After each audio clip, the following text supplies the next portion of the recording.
She was waiting for the bus, and I pulled on the window, asked her to meet her ride. I got a phone number hers, and during the night I tried to call her, but it was a bad number, and I was a little kind of upset about that. This man is the ex-Marine who became a serial killer. What you're about to hear is extremely disturbing as he calmly describes kidnapping 19-year-old Jennifer Asbenson. I remember she said she was getting up like around 6, so I got in my car and I drove back toward that area. Hey, how you doing? And she remembered me from last night. Alright, she wanted to get some breakfast. I just reached over and I grabbed her by the hair, and then she got scared, and I produced the gun. I told her to turn around, I tied her hands behind her back.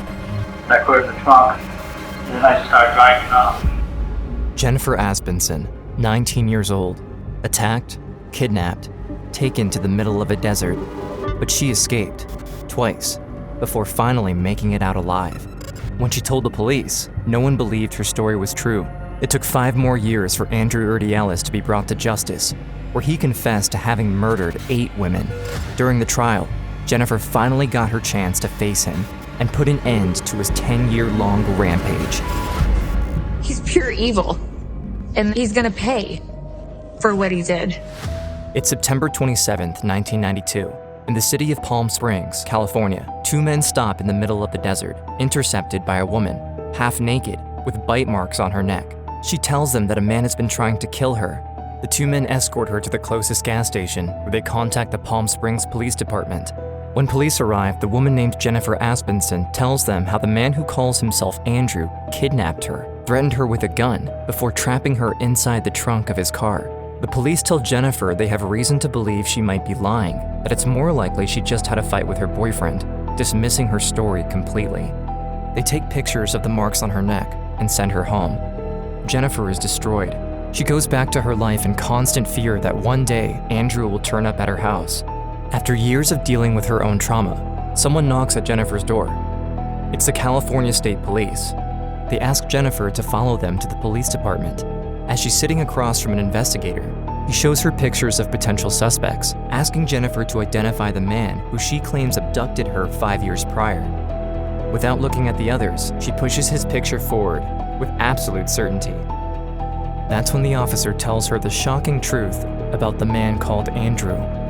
And he said, this guy is a serial killer. He killed 8 women, and you're the only one that got away. The day before her abduction, Jennifer is on her way to work a night shift, where she attends to children with special needs. I would work from 10 at night till 6 in the morning, but I was young. I was 19. I had a wonderful job. She misses the late bus, worried that if she's late, she might lose her job. A car drives by and slows down next to her. The man inside looks kind and asks Jennifer if she needs a ride. She refuses out of instinct, even though she doesn't feel threatened by the stranger. As the man drives away, Jennifer changes her mind. I did think he's a stranger, but he looked small, glasses on, just harmless. She gets in and they drive off. During the car ride, they talk about random things, and she starts to get comfortable with him, feeling silly for even worrying about taking the ride. As he drops her off, he asks her if she wants to go to breakfast when she gets off work. She declines, saying she has a boyfriend. The man insists. He asks for her phone number. And I thought, I'm just gonna make up a number and get away from him. During her night shift, Jennifer forgets all about the man she probably won't see again.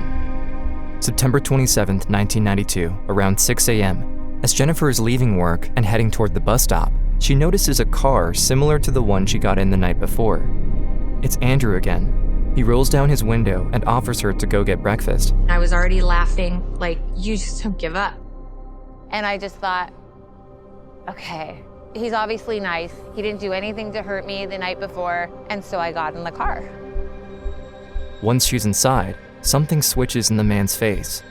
He brings up the phone number that I gave him and just screamed. I called that number and some old answered. Before she can make sense of what's happening, her head is smashed against the glove box. The man takes out a gun and rope, orders Jennifer to turn around, and binds her hands together. He was screaming at me, calling me names. I didn't know if he was gonna slit my throat. I didn't know what he was gonna do. He pulls her seat down to keep her out of sight and drives off.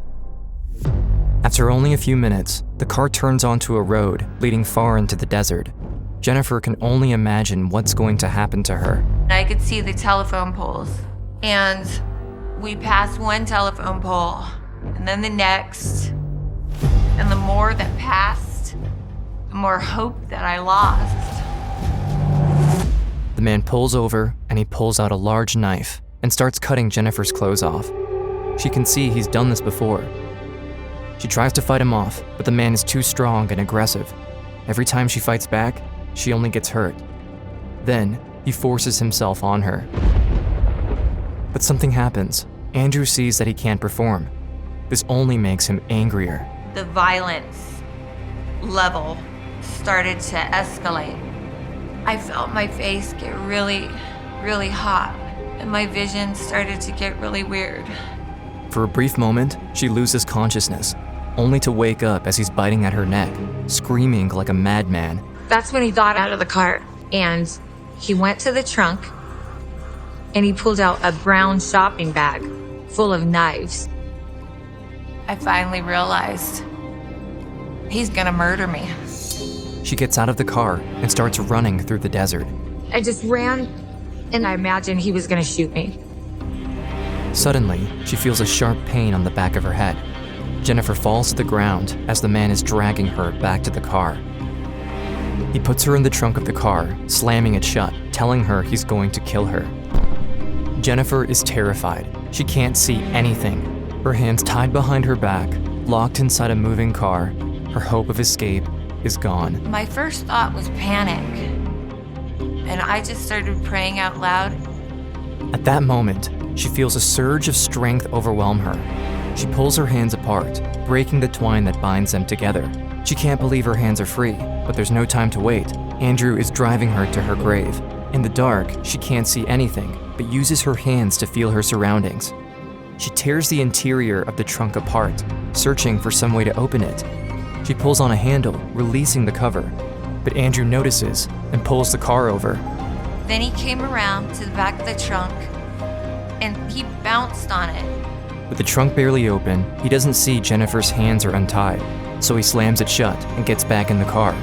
Jennifer can hear the tires are spinning in the sand. She knows he got stuck, and this might be her only chance to escape. She pulls the trunk open and starts to run and run. I turned around, and he was chasing me with a machete. But she doesn't stop. On the road, a car passes by. She begs for their help. The driver locks the door. Seeing Andrew approach with the weapon, the car drives off, so she continues to run and run. She sees a truck getting close. This time, she doesn't take any chances. She stands up, half naked, in the middle of the road, forcing the driver to stop. The two men in the truck get out and take Jennifer in. When she looks back, Andrew is nowhere to be found. And the passenger came and put me in the back seat. They brought me to the local gas station. The police were called, ambulance came, my mom was called. But Jennifer never had the best of relationships with her mother, and so instead of having the support she needs, Jennifer hears her mother yell out that her daughter likes to make up stories, that she does it for attention. So no one believes Jennifer, not even the cops. When you get out of a situation like that, it doesn't always go uphill from there. Year after year, she lives in fear, terrified because the man has her ID cards with her address on it. Some nights, she even sleeps on the roof of her house, afraid that Andrew will turn up to finish the job. She feels unprepared, unable to defend herself. But everything changes when she meets a woman named Mika Moulton. Mika understands what Jennifer went through better than anyone. She lost her son in the worst possible way. It is a very shallow grave, and that it appears to be the outline of a very small torso. Losing a child is something you can never imagine. There's just this incredible need to wake up, and you can't. Then she hears the news no parent is ever prepared to hear. There's evidence of exceptionally brutal or heinous behavior indicative of wanton cruelty. Christopher suffered. He tried to shield himself, he tried to fight, but he didn't know how. And that hurt really bad for me. Mika never knew she needed to teach her son defensive measures. But after what happened to him, she wanted to make sure that no other children would go through what Christopher did. She then creates a workshop that teaches kids how to defend themselves against potential attackers.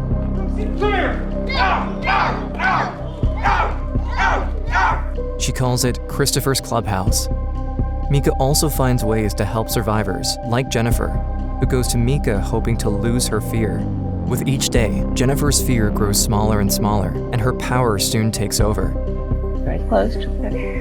Don't open them unless you're grabbed, okay? Damn, looking fine. Yeah, you gonna party hard tonight. She learns new ways to defend herself and builds a confidence no one can break.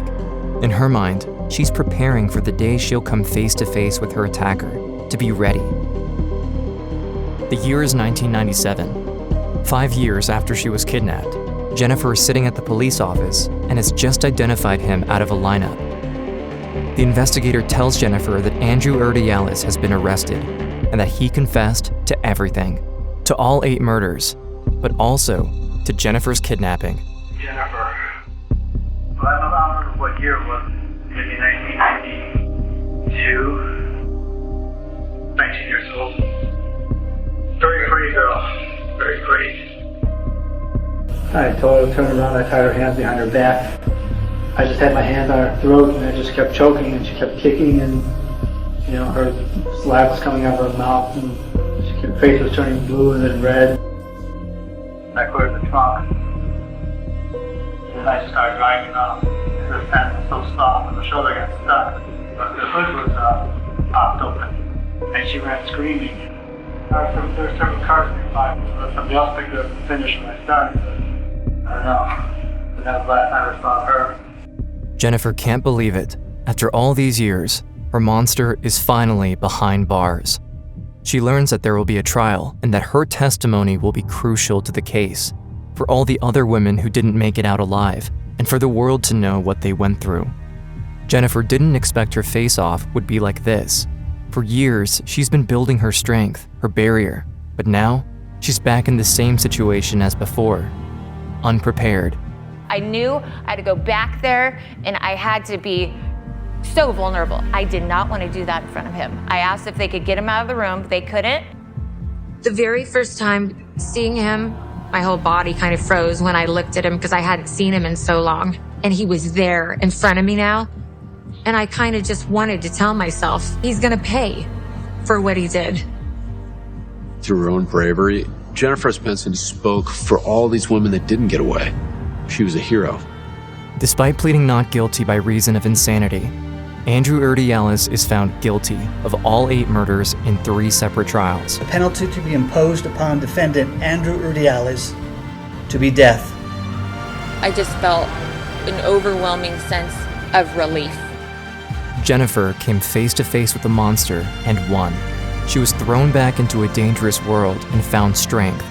And just like Mika Moulton, she became a force to be reckoned with. I ride on shopping carts. I don't want to miss a moment of fun because I know my life was almost taken away. Yeah. I will find joy. I will skip.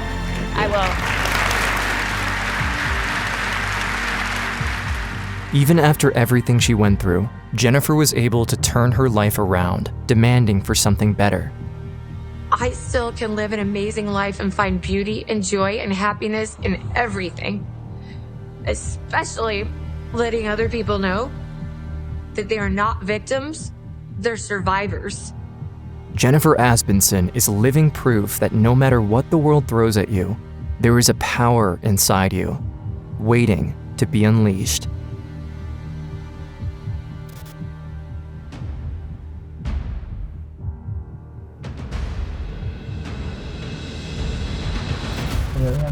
I stabbed her, just like a pig, because this country is like the mother of all countries, and what happens in the US can change the entire world. So how do you want to change it? With death? With blood?